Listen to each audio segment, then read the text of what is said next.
All right, I'm going to look at metals today. The same thing is happening that happens at all of these intermediate bottoms. The emotional traders that just are incapable of learning from their mistakes are and did make the same mistake they always do at these bottoms. So let's start with the dollar. I warn people that to be um, aware that or on guard that it was probably going to make a false breakout. I've noted before this is very often how markets, intermediate and even long-term turns occur. Is smart money, big money, the banks, they will create a breakout that brings in the hedge funds and the retail traders that buy the breakout, and then the big money and the banks they sell their positions to the dumb money that's buying the breakout. And this is a principle I've gone over many times in the past, that when a breakout occurs late in a cycle, in this case an intermediate cycle, it more often than not it doesn't produce a sustained follow through, and you need to be very aware that that you may be, the big money may be setting up one of these false breakouts. So you want to be cautious about trying to buy a breakout that's occurring late in an intermediate cycle, and that's exactly what has happened here. The banks created this breakout. Everybody, the hedge funds and the dumb money retail traders bought the breakout. The banks sold their positions. They sold their dollars to those traders, and then now we've got a reversal back down. All right, and silver, same thing for silver. I warned people to again, same principle, but on the downside. Breakdowns that occur late in a intermediate cycle usually don't produce follow through or a sustained breakdown, and you have to be conscious that that this could be a manufactured move that's going to reverse, and that's appears to be what is happening in silver. I noted in some of my previous videos, this whole decline just seems really fishy to me. I don't think that silver would just, have a straight down collapse like this naturally. I think the banks and big money was trying to manufacture this false breakdown so they can, well, obviously they're shorting, so a false breakdown causes the hedge funds and the dumb money retail traders to panic sell their positions, and so that gives the big money, the cartel, basically, it gives them an opportunity to unload their shorts, to buy back their shorts into that panic selling event that they create with this breakdown, and then the market reverses, and as you've seen here, we don't get any follow through. So this is potentially very bullish if the banks, the cartel, think that silver is going to at least test this $30 level, or maybe this is the where they think the breakout is going to occur and we're going to make a run to 50. Well, then they're going to manufacture. This is exactly what they're going to do. They're going to manufacture this breakdown, get everybody bearish, get a selling trigger a selling panic so they can cover the shorts, and then get long, and then now they're positioned for this big move to the upside. So this looks really bearish and really disheartening for the most people that are thinking with their emotions. But if you're thinking logically, you can look at this and say, well, there's something fishy about this. This doesn't look natural at all. This looks manufactured. And then it becomes really fishy when you see that you get this false breakdown and then a move back above that support and resistance zone. So when you look at this objectively instead of emotionally, this could be extremely bullish. It could be a sign that that the banks think that this is the move where silver is going to finally test this $30 level, and maybe the move that's going to take it through that resistance zone and take it to $50. So they have manufactured themselves a perfect entry here on this false breakdown. All right, so I've noted this many times at every one of these intermediate cycle lows. You get the emotional people that, I guess, mostly they just don't have any patience. I mean, anybody can look at the long-term chart of gold. Let me expand this. All right, here's the long-term chart of gold. There's nothing really bearish about this chart. So if there's nothing bearish, if this is a bull market, which it clearly is, if you look at the long-term chart, then what do you want to do in bull market? You want to buy dips. So, we've got a dip here.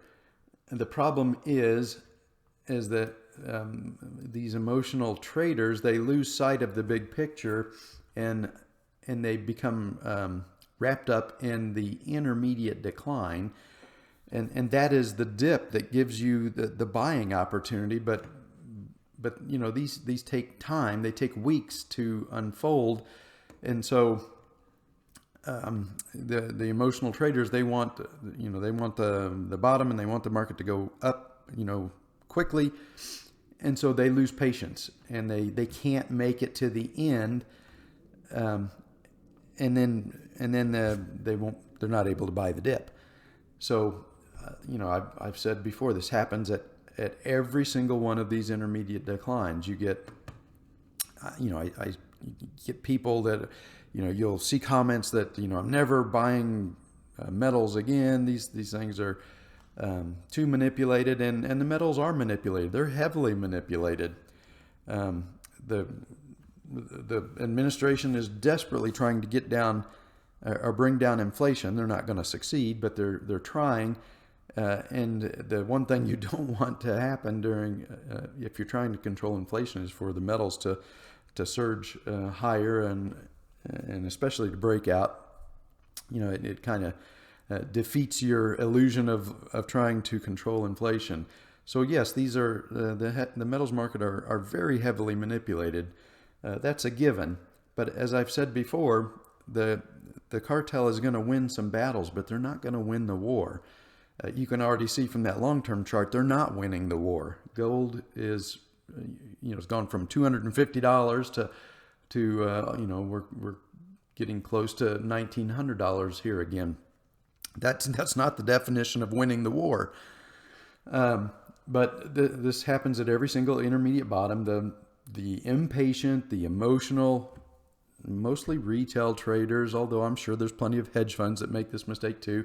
They lose sight of the big picture, and they focus on what has been happening, and they don't see this as an opportunity to buy the dip. They view it as the market is broken, or it's started a bear market. You're never going to make any money in the metals, and so what happens is we start to see comments like that I'm never going to trade metals again. We see people selling down here. People that really should know better. They give up hope. They cancel their subscription. They think that I'm wrong, and that we're not going to bottom, because it's just not happening fast enough for them. And then we do bottom, and it turns out that they were a great contrarian signal, and it happens at every single one of these intermediate bottoms. So I got us out of our positions right here when I saw the cartel. This was a warning sign, but we were due for a daily cycle decline here.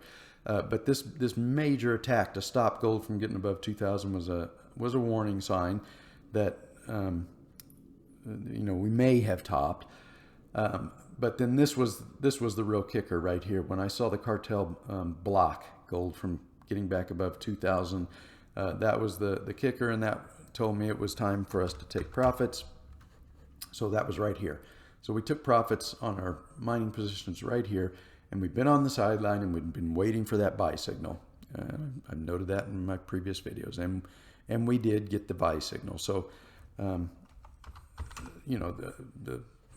hopefully the majority of people were able to control their emotions, be patient, and we finally got what we're looking for.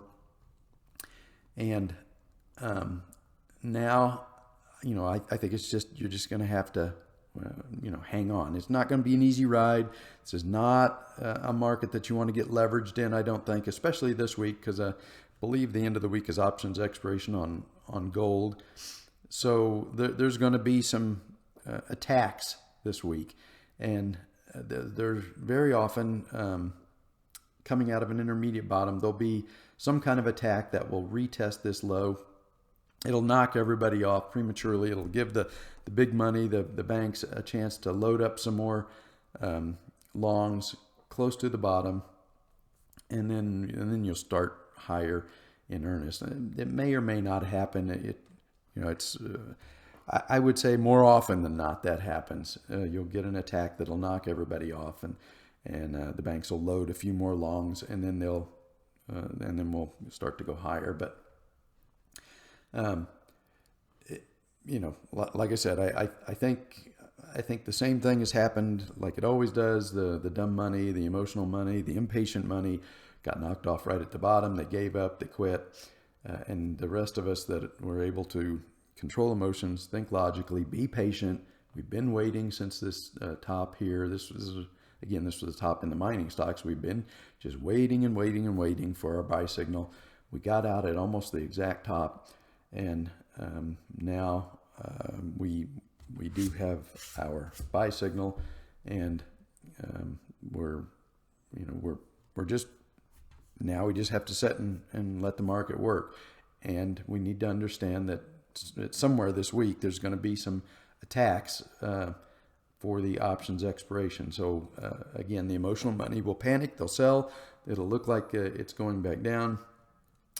But the people that are able to control their emotions and think logically, they'll understand what's happening, and then that move in silver is potentially extremely bullish. That is exactly what I would expect the big banks and the big smart money to do to get positioned ahead of a potential breakout move in silver.